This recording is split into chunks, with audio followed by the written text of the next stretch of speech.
Hello friends, இன்றைக்கி நம்ம சேனலில் சுரக்காய் தோசை எப்படி செய்கிறதுன்னு பார்க்க போகிறோம். தோசை மாவு வீட்டில் இருந்தால் நமக்கு பிரேக்ஃபாஸ்ட்டுக்கு எந்த பிரச்சனையும் இல்லை. ஆனால் ஒரே மாதிரி தோசை இட்லி மாறி மாறி சாப்பிடும்போது வீட்டில் எல்லாருக்குமே அது போர் அடிச்சிடும். அந்த மாதிரி டைமில் இந்த தோசையை ட்ரை பண்ணி பாருங்கள். செய்கிறது ரொம்ப ஈஸி. வாங்க எப்படி செய்கிறதுன்னு பார்க்கலாம். இதுக்கு நான் 1/2 கிலோ சுரக்காய் எடுத்திருக்கேன். அதோட தோல் சீவிட்டு உள்ளே உள்ள சீட்ஸ் எல்லாம் ரிமூவ் பண்ணிவிட்டு சின்ன சின்ன பீசஸாக கட் பண்ணி வச்சுருக்கேன். இங்கே ஒரு மிக்ஸி ஜாரில் இஞ்சி, பூண்டு, பச்சை மிளகாய், சீரகம் இந்த 4ம் சேர்த்துருக்கேன்.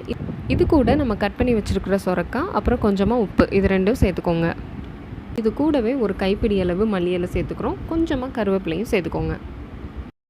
இது எல்லாத்தையும் தண்ணி விடாமல் நைஸாக அரைச்சி எடுத்துக்கோங்க. அரைச்ச பேஸ்ட் இந்த மாதிரி நல்லா சாஃப்டாக க்ரீனாக இருக்கும்.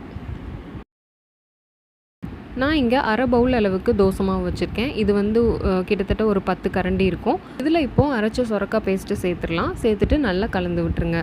தோசை ஊற்றும் போது கண்டிப்பாக கொஞ்சம் தண்ணி சேர்ப்போம். அந்த டைமில் இந்த ஜாரில் ஒட்டி இருக்கு இல்லையா, அதெல்லாம் எடுக்கிறதுக்கு அதுலேயே கொஞ்சம் தண்ணி சேர்த்துட்டு அதை நீங்கள் மாவோடு சேர்த்துக்கோங்க.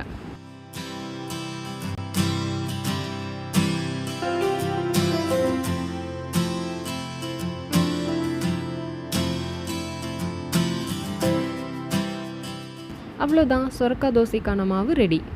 இதை நம்ம எப்போயுமே தோசை ஊற்றுற மாதிரி ஊற்றி எடுத்துக்கலாம். மாவு தோசை 2மே லைட் க்ரீனில் இருக்கும். இங்கே லைட்டிங் சரியில்லாதனால உங்களுக்கு அது கொஞ்சம் கலர் தெரியல. அவ்வளோதான், சுரக்காய் தோசை ரெடி. ரொம்ப டேஸ்டியான ஒரு பிரேக்ஃபாஸ்ட், ஹெல்த்தியானதும் கூட. கண்டிப்பாக ட்ரை பண்ணுங்கள். இந்த வீடியோ உங்களுக்கு பிடிச்சிருந்ததுன்னா லைக் பண்ணுங்கள். யூஸ்ஃபுல்லாக இருந்தால் ஷேர் பண்ணுங்கள். என்ன சப்போர்ட் பண்ணுறதுக்கு சப்ஸ்கிரைப் பண்ணுங்கள். இது